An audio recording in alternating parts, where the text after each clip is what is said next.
the main headlines is Ottoman Empire, of course. We cannot get rid of that. But at the end, 1908, 1920. Okay. We talked about this. We talked about this. 1, 2, mandates.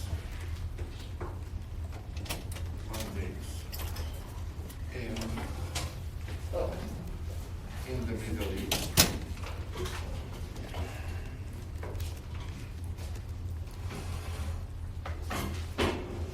We'll talk about mandates, Syria, Iraq,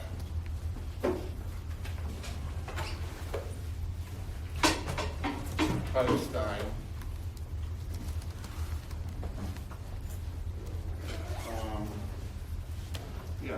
I know we did not cover Egypt, Iran, and also independent states, the mandates and also the independent states, Turkey and Iran. This is more than sufficient. Now, this is, I repeat, your essay question. In your essay question, you have to talk the developments in the Ottoman Empire. I'm going to start now lecturing on this from 1908 to 1920. After 1920, the Treaty of Sevres partitioned the Middle East and then partitioned the Ottoman Empire, basically.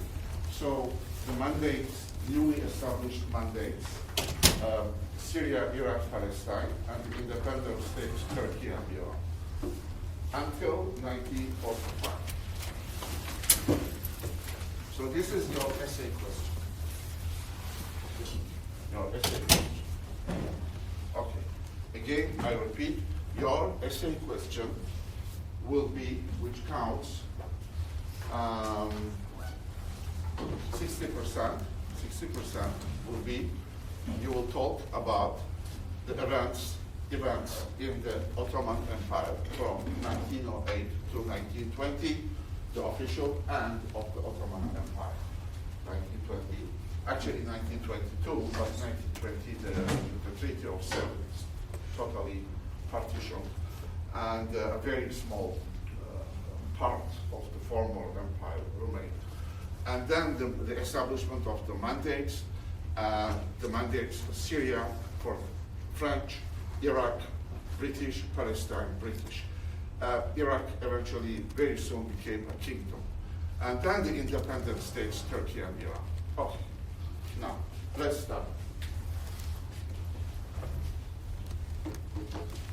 1908 is a very important landmark because of the Young Turk Revolution. On July 23rd, the revolution happened. Basically, the Sultan Abdulhamid II, who was the reigning Sultan since 1876, he did not want to relinquish his power, but the army threatened him. Which army? The Third Army. The Third Army stationed in Macedonia. Basically, the Third Army gave an ultimatum to him. Either you restore the constitution, or we will march to Constantinople, Istanbul, and Deposit. After, please write it down. Yeah, please write it down. So, and then this is the exam question. That's an exam question. Oh, okay. Yeah. And then once it is established, the Ottoman Empire became a constitutional monarchy, and the elections were organized, and the parliament opened its gates again, and the constitution, the Kanun-i Esasi, the constitution, which was suspended not abolished, but suspended by the Sultan in 1878, was reinstated with some modifications. Okay. The constitutional period brought a lot of hopes and engendered a very optimistic atmosphere, you know. And for a very short time, the old enmities were forgotten, and then there was a big hope for the survival of the empire. But this hope did not last long. And there were some, you know, it is very similar that in our life, some things are not very important, but they upset us for some reason, you know. I mean, there are much more important things, like someone, you know, becoming, hearing that he got cancer or something like that. God forbid. But sometimes there are very small things, like why this guy didn't say hi to me on the street. Then you become upset. That ruined your day. A very stupid, but not important thing. So these things happen. For instance, in 1908, Bulgaria declared independence. But Bulgaria was already independent. The Bulgarians, they were minting their own coins. They had a king. They were issuing their own stamps. But constitutionally, they were attached to the Ottoman Empire. The Ottoman Sultan was the suzerain. They're very similar to today's situation of Canada and Britain. But that was considered a setback, you know. And the second thing, in 1908, October the 5th, the second thing which happened in 1908 is the Bosnia and Herzegovina,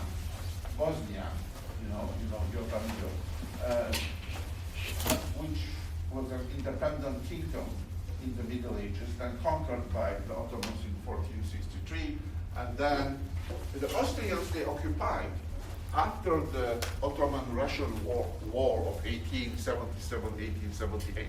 The Austrians, they did not participate to the war, but they occupied Bosnia and Herzegovina, only to be administered on the name of the Ottomans. So again, in Bosnia, the fiction was preserved. So Ottoman flag, Ottoman coin, this time Bosnia, and that Ottoman everything stuff. But when the Austrian government announced the annexation, again that was considered something very offensive, as a big, you know, challenge. But and so these things happened, 1908. And also, 1908, the CUP, the Committee of Union and Progress,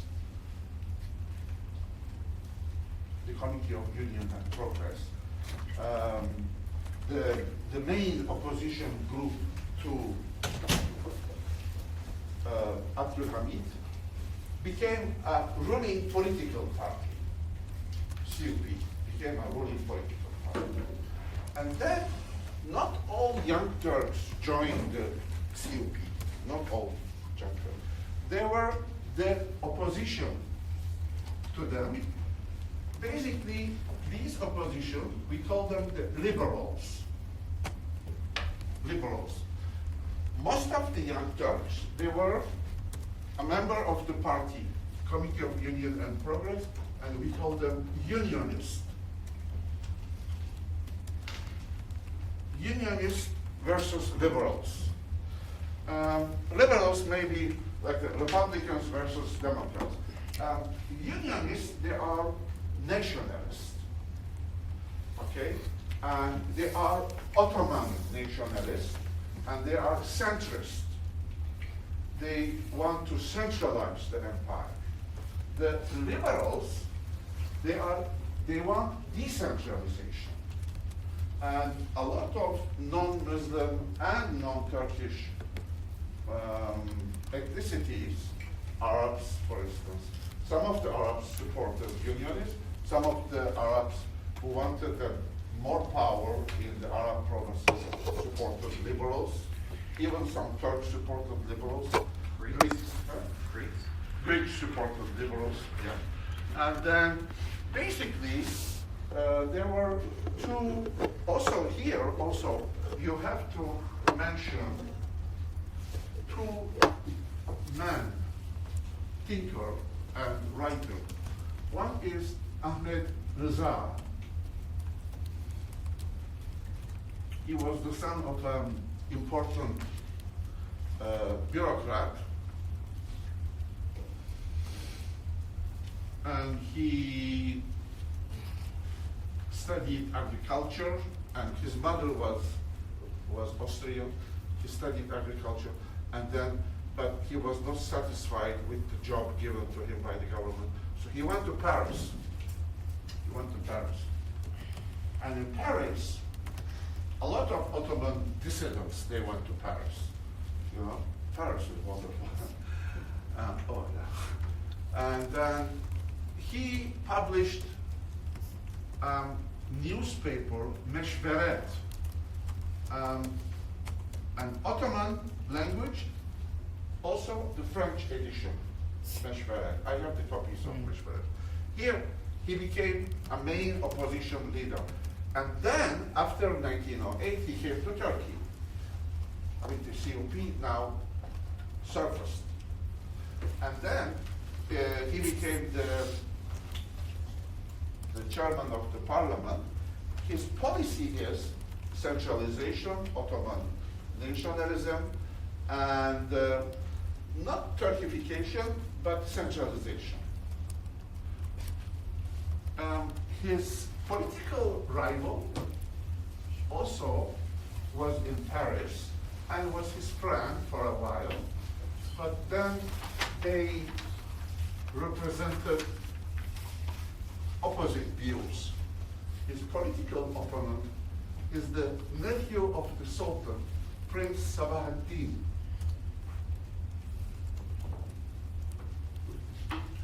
He is the son of the Abdulhamid's sister.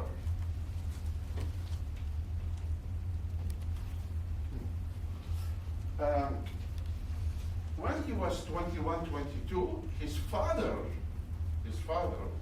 who is the husband of the brother-in-law of the Sultan, the husband of the Sultan's sister, he got involved into kind of the financial corruption, and then the Sultan was about to arrest him, and then he ran away to Paris.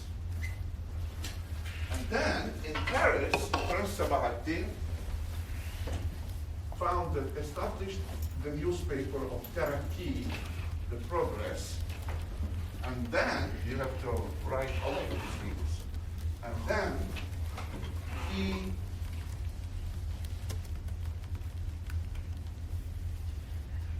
defended, unlike Ahmed Reza, who was a centralist, he defended decentralization.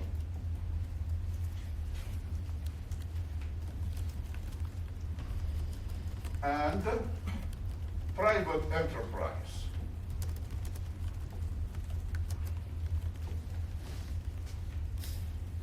The two important elements of his thought: decentralization and private enterprise. Because the Ottoman,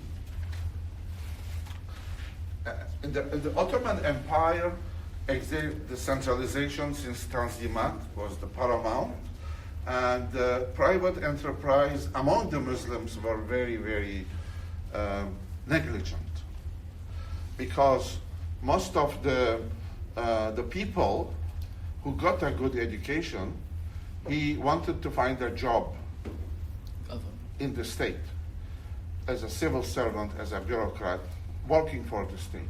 But he said no, and he showed the example of the Anglo-Saxon countries.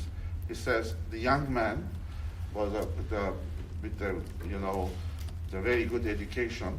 After graduating, they opened their own business, but only in France and in Germany, in the countries with the old tradition, they want to work for the state.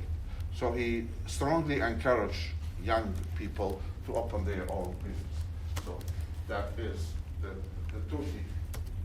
So you talk about this, and then that's enough. And then you talk about what happened in 1911. Italy suddenly attacked the Ottoman Empire and occupied Libya. Of course, Libya is the name given by the Italians.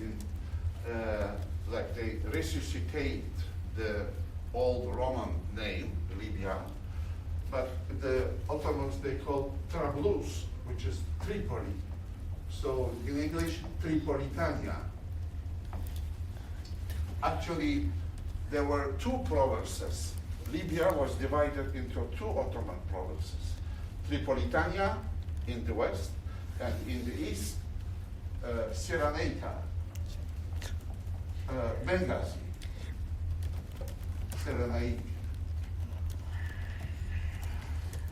You talk about this briefly, and then after that you talk about the Balkan Wars, very briefly, Balkan Wars.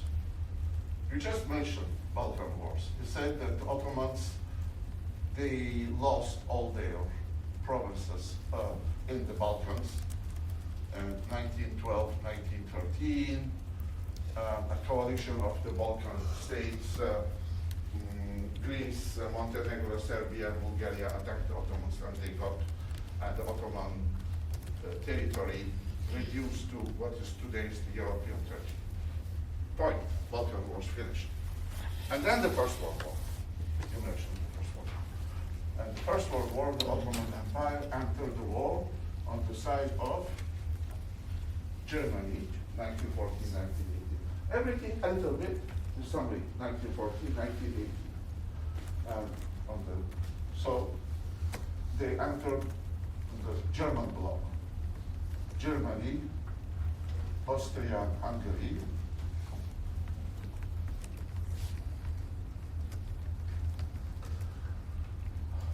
and Bulgaria, Ottoman Empire,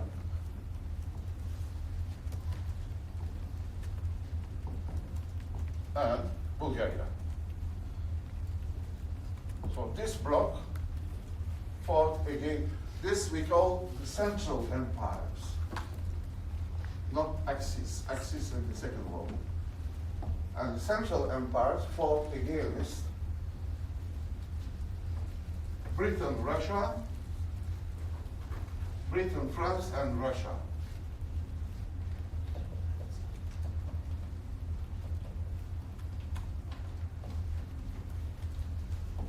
And Italy. Italy, which was on the side of the Central Empire, switched to the Entente.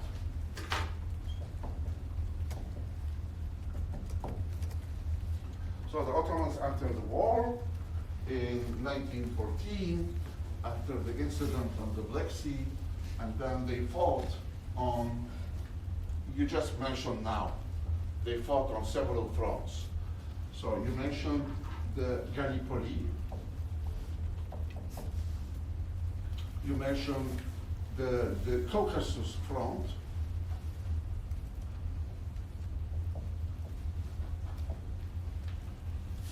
Eastern Anatolia, Caucasus,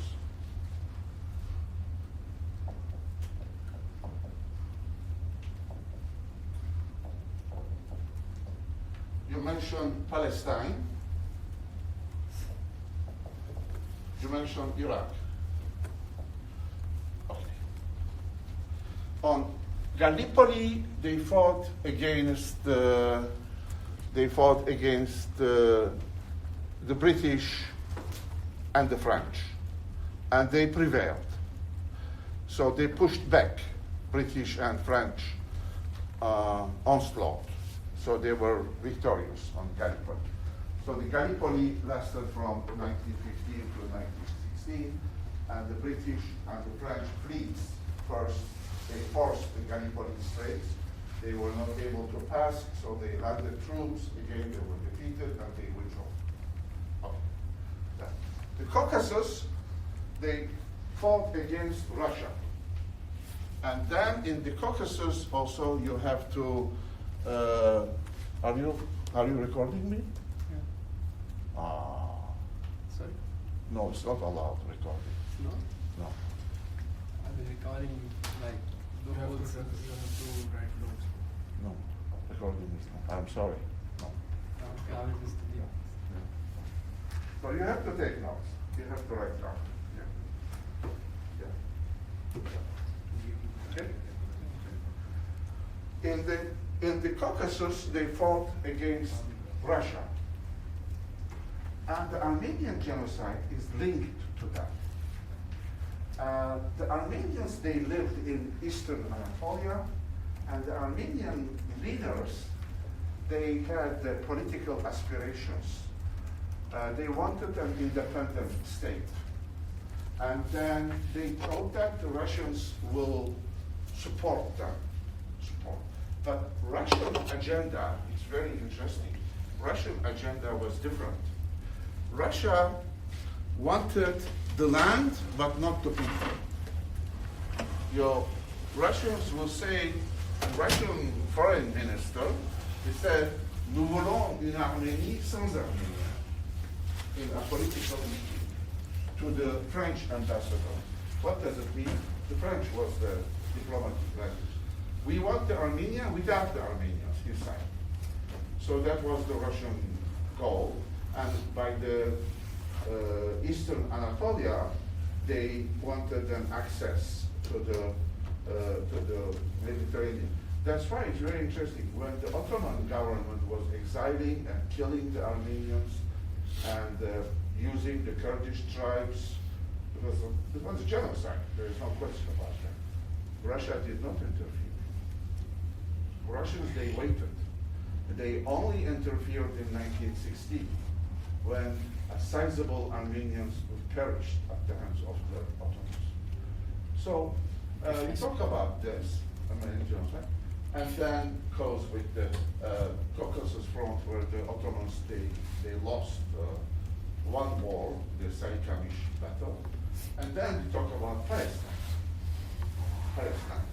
In Palestine, the Ottomans, they stopped the British from 1914 until 1917, and with the help of the local Palestinian recruits. So the Arab revolt did not affect them. But in 1917, in front of the sheer force of the British, the Ottomans were becoming weak, and the British were using the planes and everything. Basically, the Ottoman front was pierced. And then the British in 1917 came and occupied Jerusalem, 1917 Eastern. Yeah? Yeah, just a quick question. When did Palestine stop British forces? What year was it? What year when Palestine stopped British forces? Palestine Front was established in 1914. From 1914 until 1917, for 3 years, the Ottomans, they held their ground. In 1917, they lost towards the end. And in Iraq, it was the same. In Iraq, from 1914 to 1917, July, the British occupied Baghdad. But the Ottomans, they also won a victory in 1916 against the British. Kut al-Amara, the victory in Kut al-Amara. The next year, British attacked again, defeated the Ottomans and entered Baghdad. Yeah. Professor, it mentions in the book somewhere also that the Russian forces attacked. They through Wallachia because They attacked who? They wanted the autonomy of Greek Greek Orthodox, and so they attacked the Ottoman Empire. Iraqi. Russians. Oh, Russians, yeah. Yeah, so they attacked the Ottoman Empire around Was it called Wallachi? Wallachia, no, this is very old. Okay. Don't mention about that. Because in 1908, you start from 1908. In 1908, Wallachia is long gone and became Romania, long gone. So this is outside this. So now we start from 1908. 1908, Romania was already an independent state. Okay. Basically, you talk about this, and then you finish the war, and then you talk about the Treaty of Sèvres. Now, we are moving from the end of the Ottomans to the period of the mandates. Yeah. And of course, Treaty of Sèvres is very important. Treaty of Sèvres. The Sultan collaborated with the Allies by expecting that they will be soft on him and on the Ottomans. They were not soft. No, they were very harsh. But they were not only harsh to the Ottomans, they were also harsh to the Austrians. Maybe not as harsh on Germany. Germany lost all of its colonies, totally. The colonies in Africa and the Pacific. They had colonies from 1890. They lost all of them. In Europe, they lost a little bit of territory, like Alsace-Lorraine was given to France, and they lost some territory to the newly created state of Poland. But Austro-Hungarian Empire totally disintegrated, totally partitioned. Austria became a very small republic, and Hungary became a very small kingdom without a king. Now, this is Europe.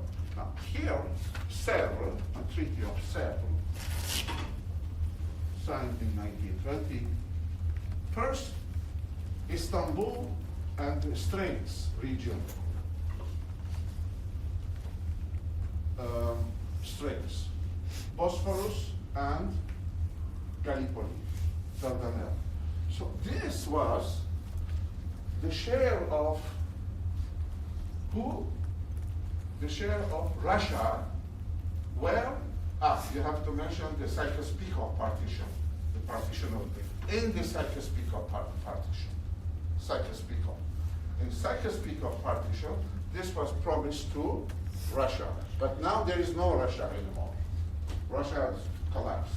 Soviet came to power, and the Soviets, they withdrew from the war. So this became an international zone where all the Entente, the British, the French, the Italians, and in theory the Japanese, they all control. The Japanese never sent troops, but they could if they wanted. And Greeks, so on. Okay? And then there's a huge Italian zone. Italy, which entered the war in 1915, was rewarded very generously in the Treaty of Sèvres, a big chunk of the Ottoman Anatolian given to Italy, Italian zone of influence. And France, southern Turkey, and southern and parts of the middle Turkey, and then Syria and Lebanon. Palestine, which was in the Sykes-Picot Agreement, 1916, the secret agreement, because Sykes-Picot served as a blueprint for Serbia, but it's not exactly the same. In Sykes-Picot Agreement, Palestine will be an international mandate, internationally administered. Again, France, Britain, Japan, Romania, all the participants. But now it became a British mandate. And then Iraq, a British mandate, and a kingdom very soon, 1920. The Hijaz Mecca, Medina, and the western part of Arabia, a kingdom, Hashemite kingdom, because of the Arab revolt. You have to mention also the Arab revolt of 1916. Arab revolt of 1916. Very, very briefly. The thing in the exam, the clue, the key thing for success. You mention, if you don't have time, mention. If you don't have time to develop it, it doesn't matter. You are showing that you know it. You know, that's important. The Syria, the British promised to the Arabs, to Sharif Hussein of Mecca, the Sharif of Mecca. And then at first, because the British troops entered Damascus, and they allowed the creation of an independent Arab kingdom, the Kingdom of Syria. But then they clashed with the French. The French said no. The French said, you promised to us with the Sykes-Picot Agreement. So the French came and defeated the independent army in the army of the independent Kingdom of Syria, occupied Syria, and established the French market. When? 1990. So the kingdom lasted from 1918 to 1990. And so the Hashemites were given the kingdom of Iraq instead. So this is now mandates, the creation of the mandates. And then also what happened in Turkey, in the independent state. After finishing the mandate, I'm going to come back to the mandates. But now I'm just talking what happened in 1920. Then you have to talk about the War of Independence in Turkey, in Anatolia, by the nationalist forces, not by the Ottomans, no, by the forces of Mustafa Kemal against the occupying forces. Because here the Greeks are given a zone. Basically, the British interfered and carved out a portion of the Italian zone and gave them to the Greeks. The French and the Italians, they were very upset, but they couldn't do it. And then the Greeks, they sent their troops to occupy that area. Then the Turkish War of Independence started. By who? By the nationalist forces of Mustafa Kemal. Atatürk was going to be the president of Turkey, the founder of Turkey later. Now, there were the two governments, the government of Istanbul, the Ottoman government, and the government of Ankara. The government of Istanbul by the Sultan Mehmed VI. Mehmed VI. Mehmed VI, 1918, 1920.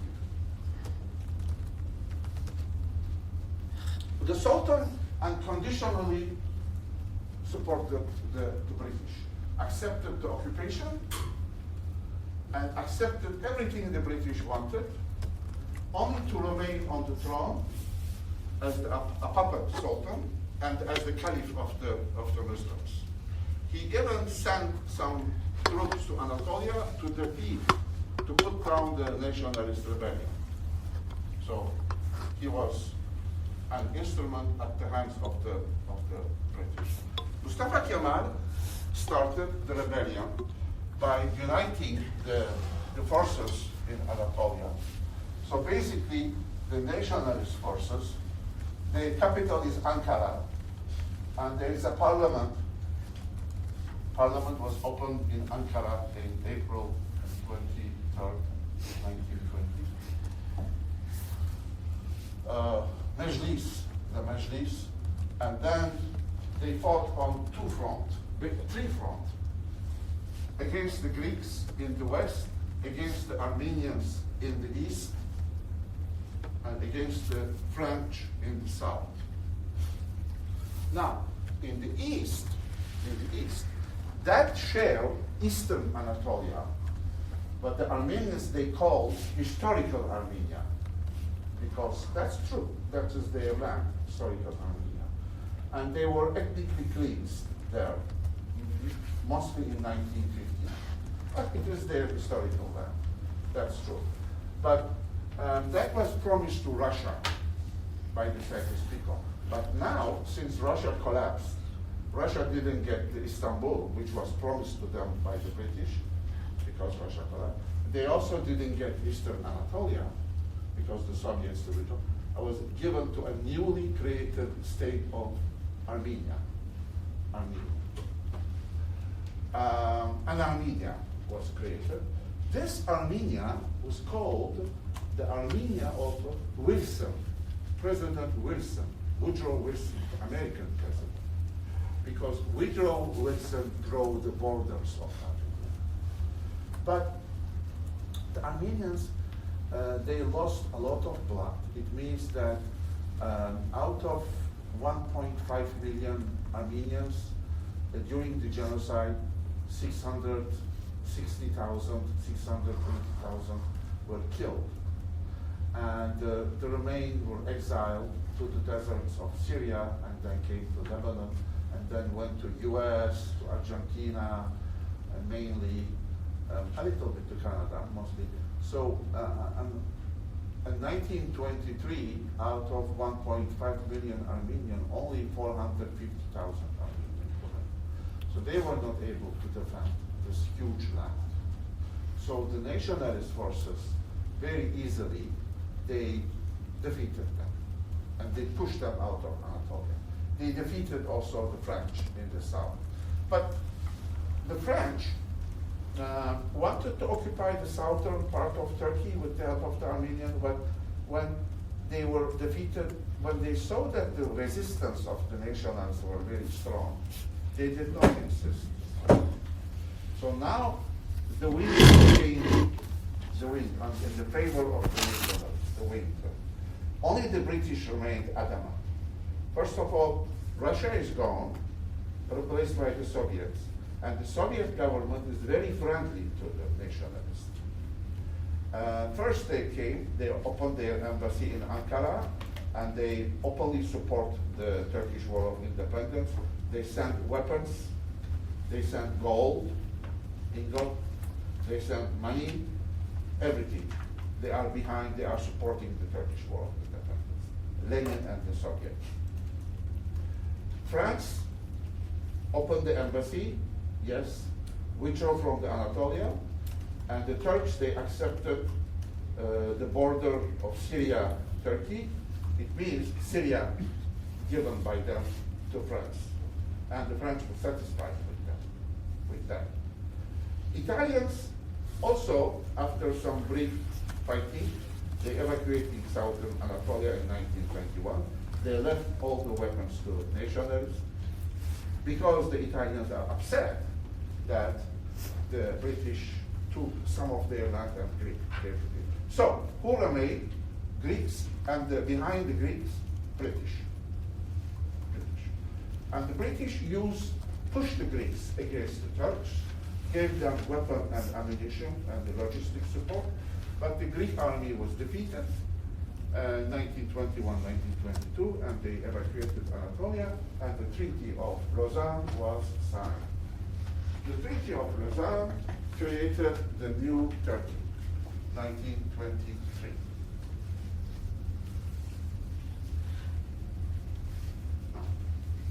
Now, you finished an important part of your essay, 1923, from 1908 to 1923.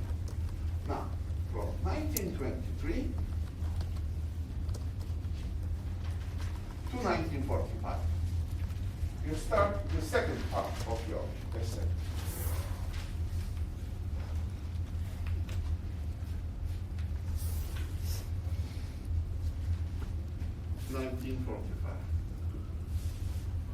Second part of your essay. In the second part of your essay, again, we talk about Syria, we talk about Iraq, we talk about Palestine, mandates, and then we talk about Turkey and Iran. Turkey and Iran.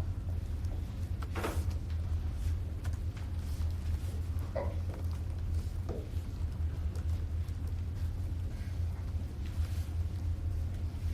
Now, let's start with Syria. France occupied Syria in the end of 1919 and 1920. Sorry. The independent Syrian kingdom collapsed, and Faisal escaped to Iraq. So the British, to compensate Faisal, British gave him the throne of Iraq. He was the king of Syria, now he became the king of Iraq.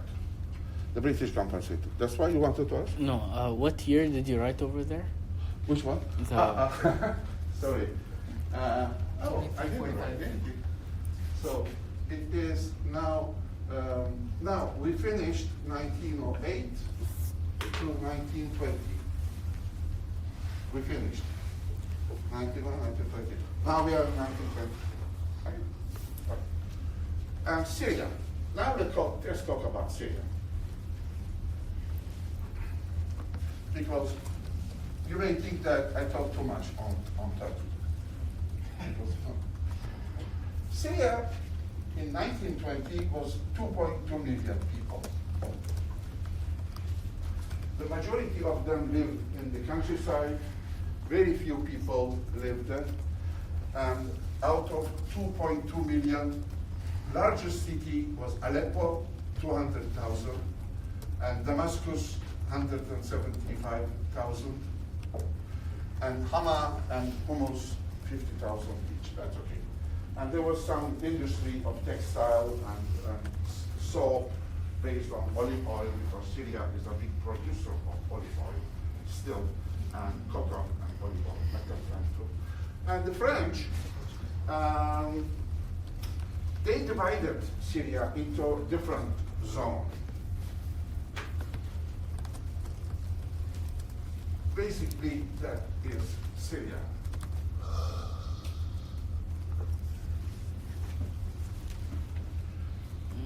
In the north, they created the state of Aleppo.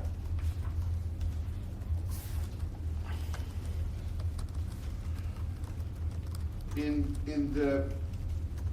the west, when the Alawite lived, they create the Alawite state, Alawite. And in the south, they create the Druze region.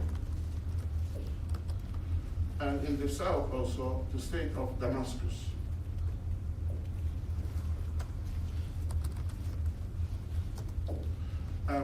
Aleppo, mostly Sunni.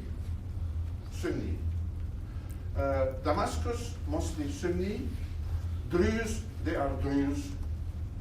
Druze is now it became a religion, but originally is an offshoot of Shiism, Druze, in the Middle Ages. But now the Druze, they identify themselves as not Muslim. And the Muslim, they don't consider them also Muslim, Druze. State of Aleppo. And they are really considered different. For instance, in Israel, the Palestinians, they are not allowed to serve in the army, but the Druze can, and even can promote to the position of being a general, the Druze. They are Arab, but the Palestinians, they are Arab. There is no difference. They speak Arabic and they are Arab. But their religious affiliation made them a different group, Druze. So the Druze started the rebellion against the French in 1926 because the Druze, they were very keen about their independence. That rebellion that was crushed. The French, they bombarded Damascus with air force. About maybe 20,000, 25,000 people were killed. And about hundreds of thousands of people remained homeless. The leadership, the war started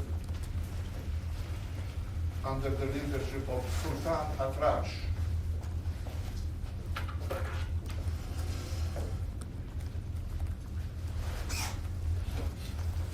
So you mentioned about this. After that, you also mentioned that the French changed their policy. Now they started to search for the collaborator, more and more collaborators, because the French, to administer Syria, the French thought that their experience in Morocco will serve them. Morocco in 1912 became a French protectorate, not a colony, a protectorate. So the king was remained on the throne, and the French established their control on Morocco. The French established also their control in Tunisia. The Bey, the ruler, remained. But Algeria remained a French colony. And the Algerian War of Independence was very bloody because the French sent settlers. Settlers from France came and they took land, they established farms, especially growing the vineyards, the grapes, the vineyard, and the guerrilla, Algerian guerrilla, attacked the French soldiers and the settlers, and eventually kicked the settlers and the French out of Algeria. So in 1962, it was a very bloody war. So, but Morocco gained independence in '56. French withdrew, and Tunisia also at the same time. So the French did not do this. So now talk about this and the rebellion, and also don't go much into detail. I'm going to talk this later because now we stopped in 1923 for each of them. In Iraq, Iraq was created out of the three Ottoman provinces. The province of Mosul, Baghdad. the province of Baghdad, and the province of Basra.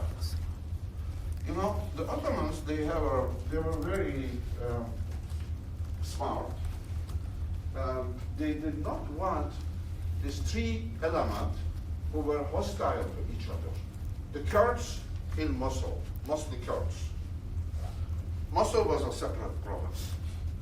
And there were some Turkmen too, but mostly Kurds. And Sunni. At the center, Baghdad, Sunni Arabs. In the south, Shia Arabs. But British created these three, and that made a very explosive situation. There were rebellions. We are going to talk the next time. So for now, it's enough for you.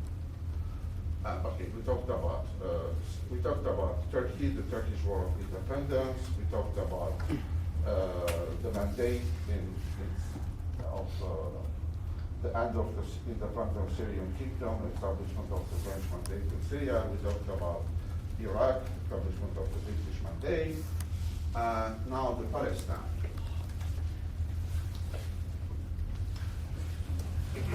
The Palestine British mandate. But in Cyprus-Picot, it was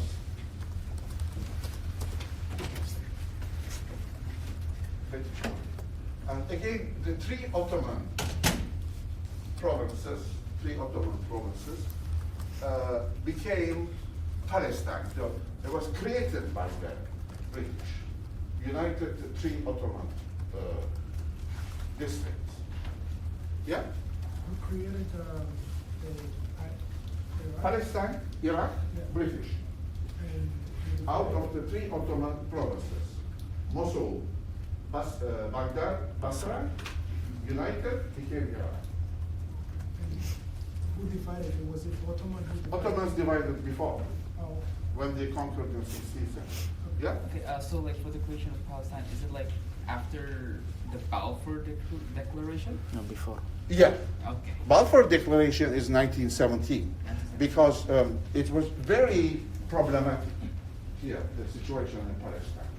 You know, the Zionist movement started with Theodor Herzl, you know, and the British government supported the Zionism, but also wanted to control the Zionism. And at the same time, in 1960, they created the Palestine as an international zone, but at the same time, the British High Commissioner in Egypt, McMahon, representing the British government, promised all of the Middle East to Hussein as an Arab kingdom. So several promises conflicting, you know. And so the mandate, the British occupied in 1917, they entered Jerusalem 1917, December in 1920, the mandate was created and the military rule came to an end. So the British High Commissioner Herbert Samuel, who was himself a Jew and Zionist, was made the governor, basically High Commissioner, the governor of Palestine. What were the name of the 3 provinces? There were 3 provinces. In the north, this district was attached to Saida, province of Saida, and here it was attached to province of Nablus, and Jerusalem was directly attached to Istanbul, Jerusalem only. So the British united these two. So from 1920 to 1945, in 1920, the Palestine population was the mandate of Palestine, 700,000 people lived there. Out of 700,000 people, only 65,000 Jews, less than 10% lived there. But then the immigration started. But the immigration, actually, the first immigration did not start after the First World War, did not start after 1920. The first immigration, actually immigration occurred in several times. For instance, in Ottoman times, in the 16th century, the first, when the Ottomans, they accepted hundreds of thousands of Jewish refugees from Spain, 1492, because the Catholic kings in Spain under the Inquisition, they forced them, they kicked them out, and they also, the forced conversion of the Muslims and the Jews. So hundreds of thousands of Jews and the Muslims came out of Spain. They left their land. And some of them, they went to Morocco, some of them, they came to Africa, to Ottoman Empire as the refugees, and they settled in the Ottoman Empire. So Ottomans, they settled some of them in Palestine, a small number of them. The next, after the Young Turk Revolution of 1908, the Tel Aviv was established in 1909, and so they were coming. But most of the Zionist settlers came during the mandate. And the Arabs, they resisted to them.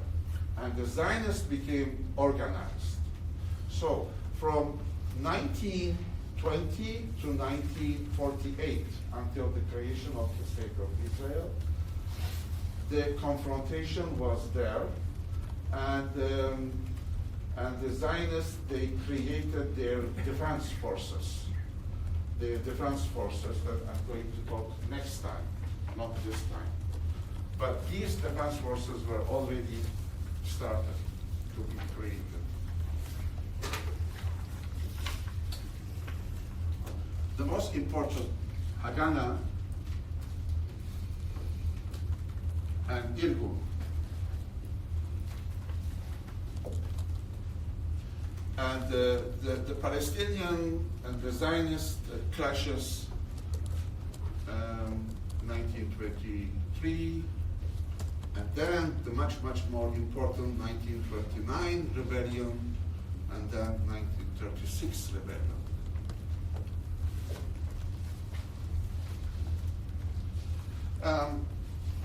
There is a very good Israeli scholar to whom I respect highly.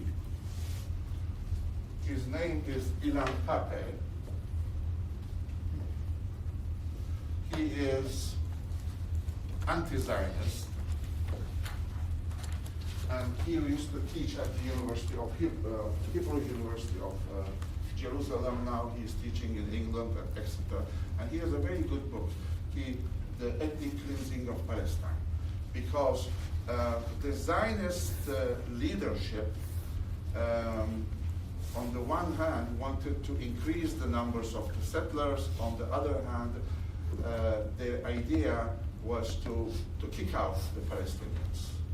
For instance, a lot of Palestinian villages were destroyed. Most of them were destroyed during the war. We are going to see between 1947 and 1948, when the United Nations partitioned the Palestine. We are going to see this partition, and the Zionists, they accepted the plan, but the Arabs, they rejected the plan, and the war started. And the Arab states in the around Lebanon, Syria, and Egypt. Jordan and Egypt, they attacked the newly created state of Israel, but they were defeated. We are going to see that all of this. Yeah.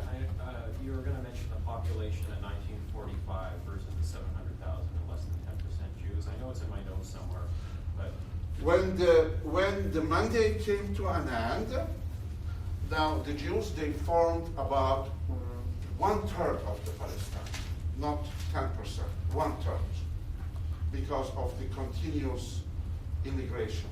So the British attitude changed. Always, they were they were not decisive. On the one hand, sometimes they encouraged the Zionist immigration, and then they stopped under the Arab pressure, and then they allowed again. And so they were not consistent. That in consistency of the British policy in Palestine worsened the things, made the things worse, and basically when they left the country, they left the country in a mess, as they did in India. In India, 1947, 1948, the withdrawal of the Indian and the war between Muslims and the Hindu, they turned against each other, and they started to slaughter each other. And the state of Pakistan was created, and 1 million people died in about 1 year. 1 million people died. Again, this is why, because the British did not organize the withdrawal. The French, they were much more successful, actually, when they withdrew from their colonies in Africa. The French military, they signed the treaties, good or bad, I'm not discussing things, but the order was more preserved, And of course, the Belgians in Congo, they were horrible. Everybody knows that they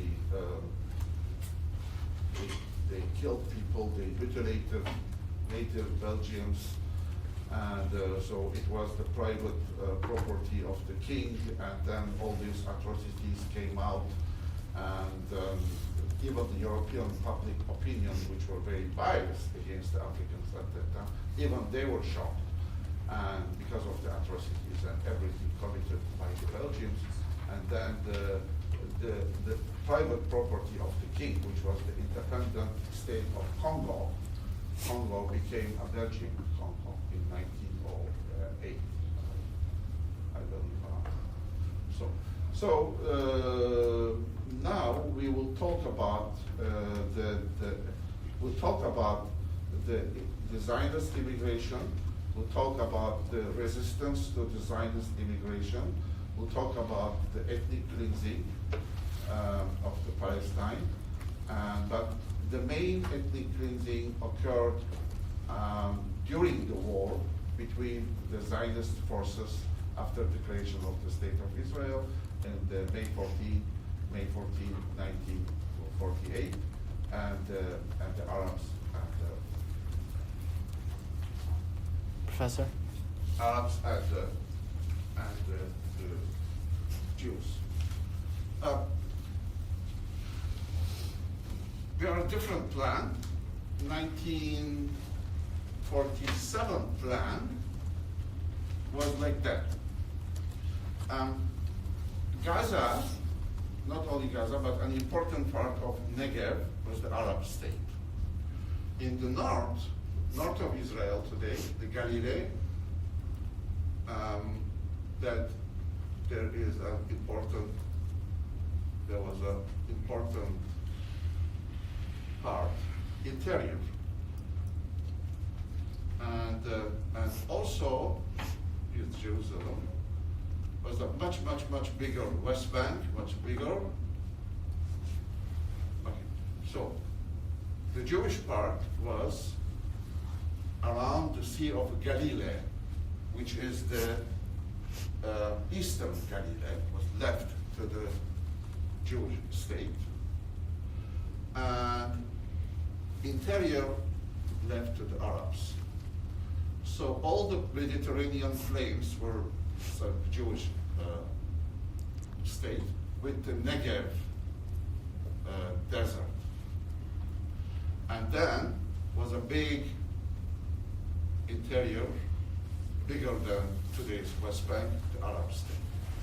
1947, United Nations passed a resolution and accepted the partition. The Zionists accepted, but the Arabs refused, and the war started. And they lost. Yeah? Like, my question was, at that time, how many Jews against Arab Palestinians? What was You the mean population? the military forces? No, population.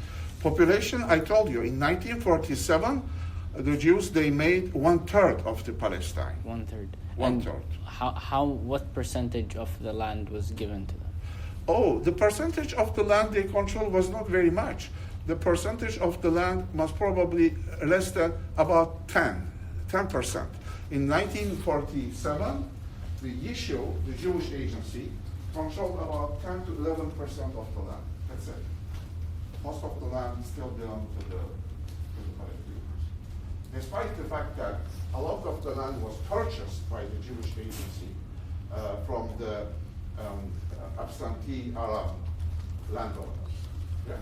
These borders seem very reasonable by today's standards, so why was it voted, what was the reason it was voted down? Sorry? What was the reason that it was the 1947 borders were voted down then by the Palestinians? Not the Palestinians, the Arabs. The Arabs. Yeah. The Arabs, yeah. The Arabs of Palestine. The Arabs of Palestine rejected that. But we can also identify them as Palestinians. But the textbook said it's not just the Palestinian Arabs, it was all the other Arabs. Yeah. That were saying, we're gonna stand behind you, we're gonna support Yeah. you. They also voted down. They also partition. They supported. Yeah. They supported. Because all the Arab states, but militarily they were weak. All the Arab states in the neighbors of the Palestine, Lebanon, Syria, Jordan, and Egypt, started attack. Now, when the arms came silent, that in 1948, that was the situation.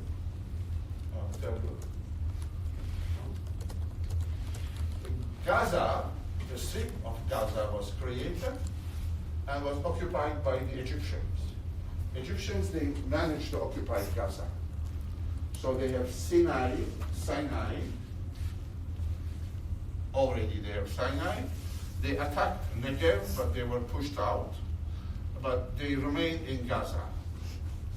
And the West Bank and eastern Jerusalem was occupied by the Jordanian troops. So the West Bank became Jordanian. And so the Arab Legion was the only successful Arab army during the war. The King Abdullah, and and the Syrians were not successful, the Lebanese were not successful, they were pushed out. So that situation after the ceasefire remained until 1967. In 1967, when the war started again between the Arabs and and Israel, so Israel defeated the Arabs very easily, occupied Sinai and Gaza and Sinai and the West Bank. So the Jordanians, they lost the West Bank. Egyptians, they lost the Sinai and Gaza and Sinai until 1973. And in 1973, but you are not going to talk about this, but maybe I can ask the short definition. In 1973, the war started again, the Yom Kippur War, because it was the attack, the religious, the fasting day of Yom Kippur. So the Egyptian troops, they crossed the canal, and they were very successful in destroying the Israeli sand barriers by using the canal by using the water from the canal and bringing down all the sand barriers, and they capture the Israeli fortified line here behind the canal, and they entered Sinai. But also the Israeli army crossed the canal and entered and surrounded the Egyptian Third Army here on the African side. And then after, it lasted only maybe 1 week after the ceasefire, and then the Arab states under the leadership of Saudi Arabia started the oil embargo to the West. And then basically the Camp David, after they signed the Camp David peace agreement, and after the Camp David, the Israel promised first to demilitarize and then to evacuate Sinai, and then but keep Gaza, and also to keep West Bank, and much later Gaza was evacuated and then given to the Palestinians. I talk about these things. Now,